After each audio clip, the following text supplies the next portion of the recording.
Hello students, welcome to New Study Point. आइए हम लोग एक नए टॉपिक की तरफ चलते हैं जिसको बोलते हैं इंडोक्राइन सिस्टम। ठीक है, इसे हम क्या बोलेंगे? Endocrine system. ठीक है, बहुत ही इंपॉर्टेंट चैप्टर मैंने लिया है।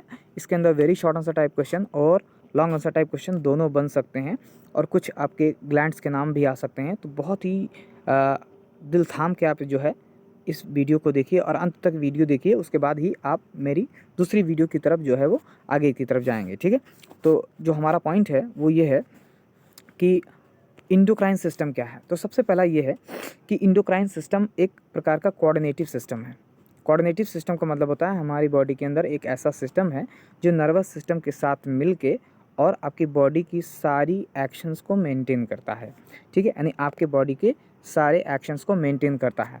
ख़ास करके इंडोक्राइन सिस्टम के अंदर आप हमारी बॉडी के जितने भी हार्मोन्स हैं वो शामिल होते हैं। ठीक है, तो अब मैं अपनी बातों को शुरू करता हूँ कि देखिए हमारी much of the body internal activity, यानी हमारी बॉडी की जितनी इंटरनल एक्टिविटी होती है, जैसे कि ग्रोथ यानी वृद्धि, रिप्रोडक्शन दैट इज़ प्रजनन। ठीक है, ग्रोथ यानी हमारी बॉडी, भाई ग्रोथ किसको बोलते हैं? ग्रोथ का मतलब होता है हमारी बॉडी के अंदर इंक्रीज इन सेल नंबर, यानी सेल नंबर का बढ़ जाना, मास का बढ़ जाना, हाइट का बढ़ जाना ग्रोथ कहलाता है। रिप्रोडक्शन का मतलब होता है हमारी मतलब इसकी जो डेफिनेशन है वो ये है कि हर मनुष्य अपनी जैसी एक संतान को उत्पन्न करता है ताकि उसका जो जनरेशन है वो चलता रहे। इस प्रक्रिया को हम रिप्रोडक्शन बोलते हैं।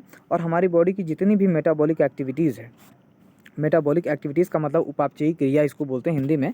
ठीक है, अब हिंदी मीडियम वाले बच्चे समझ सकते हैं।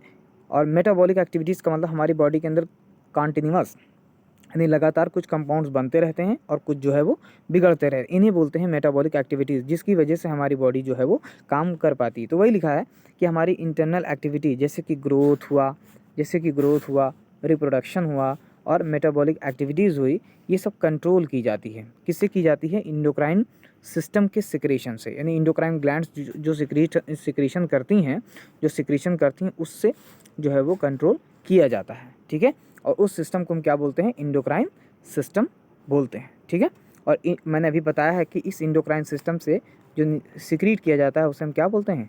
हार्मोन्स जो है वो बोलते हैं। तो ये बहुत ही इंपॉर्टेंट है कि हार्मोन जो है वो सिक्रीट होते हैं। चलिए आगे की तरफ चलते हैं। अगर अभी तक आपने हमारा चैनल सब्सक्राइब नहीं किया है, लाइक नहीं किया है, कमेंट नहीं किया है, तो आप जल्दी से इसको करें।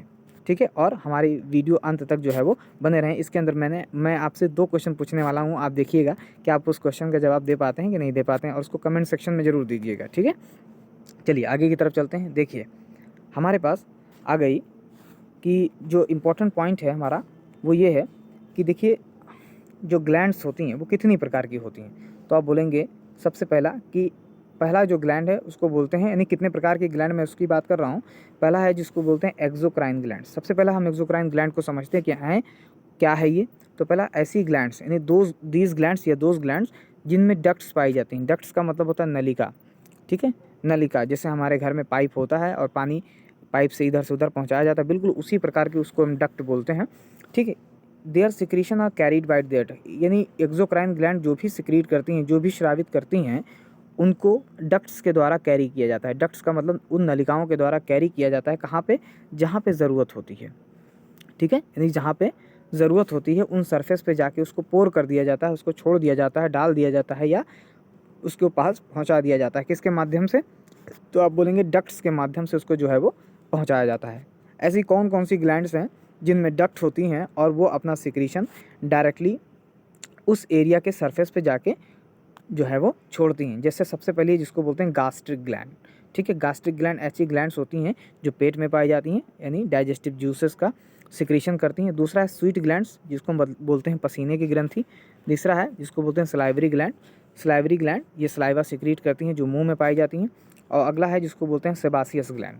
सेबासियस ग्लैंड कहाँ पाई जाती हैं? तो आप बोलेंगे ये स्किन में पाई जाती है, जो हमारी बॉडी के ऊपर ऑयल सिक्रीट करती है, जिसकी वजह से हमारी जो स्किन होती है वो काफ़ी नरम होती है। ठीक है, तो ये पहली ग्लैंड हो गई एक्सोक्राइन ग्लैंड। ठीक है, ध्यान रखिएगा एक्सोक्राइन ग्लैंड से खास करके जो है वो एंजाइम सिक्रीट किए जाते हैं। ये ध्यान रखिएगा कि एक्सोक्राइन ग्लैंड से हमेशा जो है वो ज़्यादातर जो है वो एंजाइम सिक्रीट किए जाते हैं। ठीक है, आगे की तरफ देखते हैं। चैनल को आप सब्सक्राइब करते हैं। ये देखिए आपके सामने जो मैंने बनाया है, मैंने कुछ फ़ोटोज़ को सेलेक्ट किया है। आप देखिए यहाँ पे, तो अगर आप यहाँ पे देखेंगे तो देखिए कि मैं आपको बता रहा हूँ कि इसमें मुझे सब तो बताना नहीं है, लेकिन अब क्योंकि वो उसके हिसाब से है भी नहीं, तो यहाँ पे देखिए ये जो लिखा है इसको बोलते हैं स्वीट ग्लैंड्स। क्या बोलते हैं? स्वीट ग्लैंड, यानी पसीने की ग्रंथियाँ। ये एक प्रकार की एक्सोक्राइन ग्लैंड है। आप देख सकते हैं ये वाला एरिया जो है, जो आपको ग्रे कलर से दिख रहा है, ये स्वीट ग्लैंड्स जो है वो कहलाती हैं। और ये देखिए इससे बोलते हैं सेबासियस ग्लैंड। सेबासियस ग्लैंड ये वाला एरिया, ठीक है, इसे हम सेबासियस ग्लैंड जो है वो बोलते हैं। तो ये ध्यान रखिएगा। बाकी अगर आपको ये सब सारी चीज़ें पढ़नी है तो आप हमारे चैनल से बने रहिए और हम इसको आपको पढ़ाएंगे। अच्छा, मैंने अभी सलाइवरी ग्लैंड्स की बात की थी। अब देखिए सलाइवरी ग्लैंड 3 पेयर होती हैं। एक का नाम देखिए पैरोटिड ग्लैंड है। क्या बोलते हैं इसको हम? पैरोटिड ग्लैंड है। एक का नाम सबलिंगुअल ग्लैंड है और एक का नाम है सबमैंडिबुलर ग्लैंड है। ये 3 ग्लैंड है। आप देखिए एक आपको यहाँ दिख रहा है, एक आपको यहाँ पे दिख रहा है, एक आपको यहाँ पे दिख रहा है, एक आपको हल्का बादामी कलर का दिख रहा है, ये आपको रेड कलर का दिख रहा है, ये आपको वायलेट कलर का दिख रहा है। तो ये 3 ग्लैंड जो है वो सिचुएटेड होते हैं। पैरोटाइड ग्लैंड जो है वो कान के नीचे पाई जाती हैं। सबलिंगुअल ग्लैंड ये ज़बान के नीचे यानी जिह्वा के नीचे, टंग के नीचे पाई जाती हैं। और जो ये वायलेट कलर से है ये मैक्सिला में पाई जाती है। ये ध्यान रखिएगा, यानी जॉ में पाई जाती है, आप ऐसे बोल सकते हैं। तो ये सारी चीज़ें हैं, बहुत एक्सप्लेन इस पर नहीं करना है क्योंकि हम मुद्दे से भटक सकते हैं, ठीक है। तो आपको मेरे हिसाब से समझ में आ गया है इनकी लोकेशन की क्या है। आगे बढ़ते हैं। आगे है जिसको हम बोलते हैं, अब अगला जो हमारा अगला टाइप है उसको बोलते हैं इंडोक्राइन ग्लैंड। क्या बोलेंगे हम? इंडोक्राइन ग्लैंड, ठीक है। तो इसे हम इंडोक्राइन ग्लैंड्स के नाम से जानते हैं। देखिए ये ऐसी ग्लैंड्स होती हैं, दीज ग्लैंड्स, इनमें डक्ट नहीं पाई जाती, यानी इनके अंदर डक्ट एब्सेंट होती है और जो इनका सिक्रीशन है वो डायरेक्टली ब्लड के अंदर डाला जाता है। यही इंपॉर्टेंट पॉइंट है इसके लिए, ठीक है, कि इंडोक्राइन ग्लैंड जो होती हैं वो अपना सिक्रीशन यानी अपनी जो भी चीज़ें सिक्रीट करती हैं उसको वो डायरेक्टली ब्लड में डाल देती हैं, पोर कर देती हैं और वो ब्लड के माध्यम से बॉडी के एक एक सेल पे जो है वो पहुंच जाता है। ये इंडोक्राइन ग्लैंड की खास बात है या विशेषता है। इसमें जो ग्लैंड्स उनका नाम है थायराइड ग्लैंड जो कि गले में पाई जाती हैं, एड्रिनल ग्लैंड जो कि किडनी के ऊपर पाई जाती हैं, जो कि ट्रायंगल शेप की होती हैं। ये देखिए आपके सामने मैंने बनाया भी है और यहाँ पे बना भी है। ये देखिए ये जो है ये वाला जो है पार्ट, ये आपका थायराइड ग्लैंड है जो गले में पाई जाती है। ये आपका जो है वो एड्रिनल ग्लैंड है जो किडनी में पाई जाती है। आप देखिए ये किडनी है और इस किडनी के ऊपर यहाँ पे एड्रिनल ग्लैंड जो है ट्रायंगल शेप का जो है वो पाया जाता है। मैं इसको खिसका के और अच्छे से दिखाता हूँ, आप देखिएगा ये, ठीक है। आप देखिए यहाँ पे कि ये जो थायराइड ग्लैंड है यहाँ पे देखिए एच शेप्ड की थायराइड ग्लैंड पाई जाती है। अब देखिए एक लोब इधर है और एक लोब इधर है और इस लोब को ज्वाइन करने वाला ये पार्ट है, इस पार्ट को इस्थमस बोलते हैं। ये ध्यान रखिएगा, इस पार्ट को हम इस्थमस जो है वो बोलते हैं। ये थायराइड कार्टिलेज है, ये थायराइड ग्लैंड है और ये आपकी ट्रैकिया यानी श्वास नली है। आगे यहाँ पे देखेंगे तो ये आपका किडनी है और इस किडनी के ऊपर एड्रिनल ग्लैंड है और इस एड्रिनल ग्लैंड को अगर हम यहाँ लाते हैं तो इस एड्रिनल ग्लैंड में 2 क्षेत्र हैं। एक जो बिल्कुल सेंटर पे है उसे मेडुला बोलते हैं और ये जो किनारे है उसे हम कॉर्टेक्स बोलते हैं, ठीक है। यानी बाहर का जो क्षेत्र है उसे कॉर्टेक्स बोलते हैं, बिल्कुल सेंट्रल पॉइंट उसको हम मेडुला बोलते हैं, ठीक है।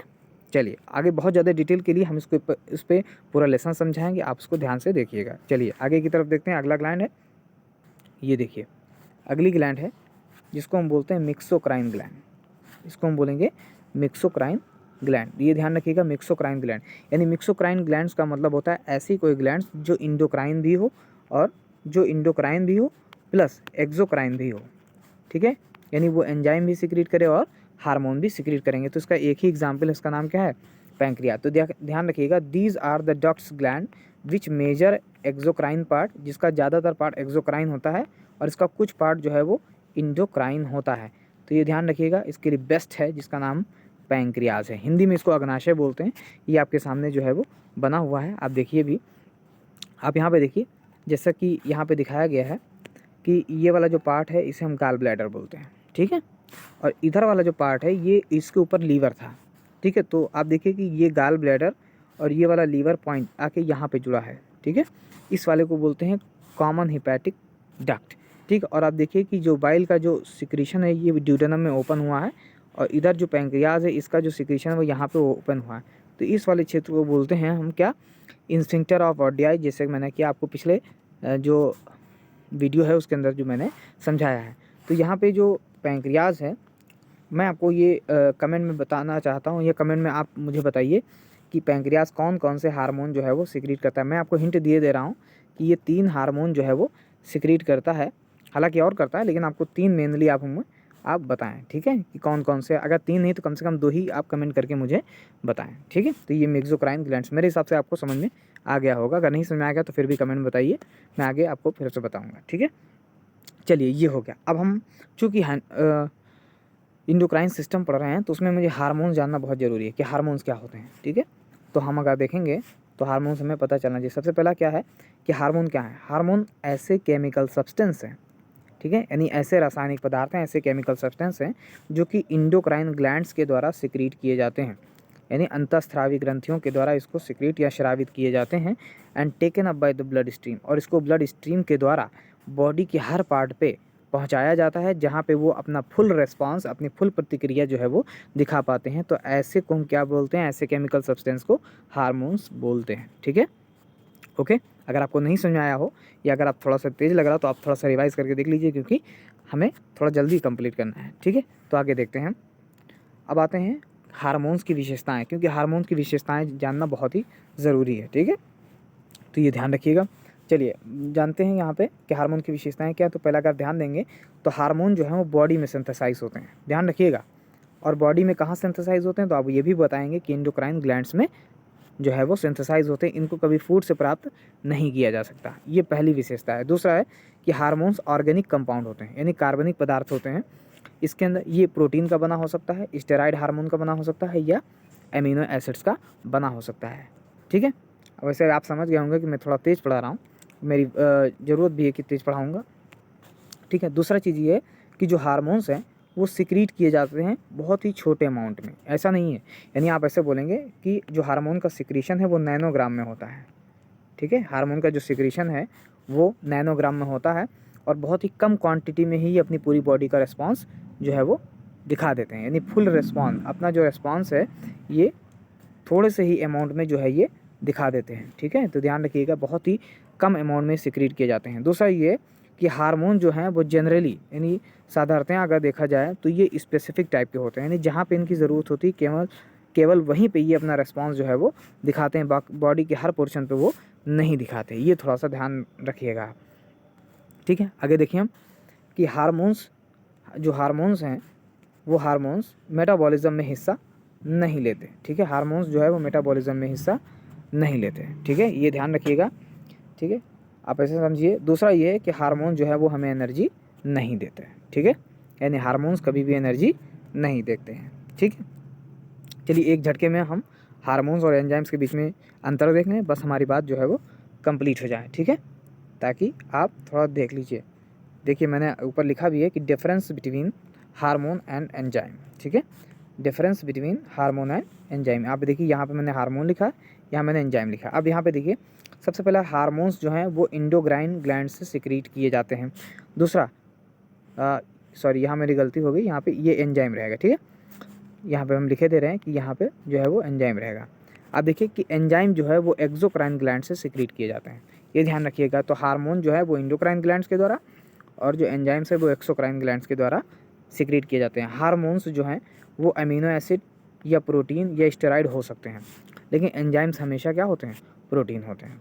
दूसरा हार्मोन जो हैं वो ब्लड्स के द्वारा अपनी टारगेट सेल तक पहुंचाए जाते हैं, लेकिन एंजाइम्स जो हैं वो डायरेक्टली वहीं पहुंचते हैं, किसके द्वारा, डक्ट के द्वारा। आपने सीखा भी है कि डक्ट के द्वारा जो है वो पहुँचते हैं। दूसरा हार्मोन जो हैं हार्मोन्स को बार बार इस्तेमाल नहीं किया जा सकता, ये ध्यान रखिएगा, हार्मोन्स को बार बार इस्तेमाल नहीं किया जा सकता, लेकिन एंजाइम्स को बार बार इस्तेमाल किया जा सकता है, ठीक है।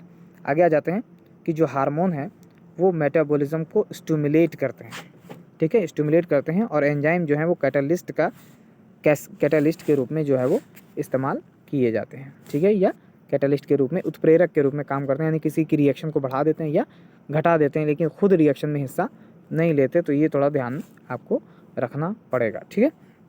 तो इस तरीके से आप जो है वो एंजाइम, हार्मोन्स और जो ग्लैंड्स है एक्सोक्राइन, इंडोक्राइन और इंडोक्राइन ग्लैंड्स क्या है ये सब आपको पता चल गया है। और मैंने आपसे पूछा है कि पैंक्रियास के हमारे 2-3 हार्मोन के जो है वो आप नाम बताइए, तो ये आपको करना है, कमेंट में जो है वो इसको करना है, ठीक है। चलिए आपका एग्ज़ाम जो है वो बेस्ट हो, वेरी गुड। चलिए और तब तक के लिए अलविदा, ठीक है, थैंक यू।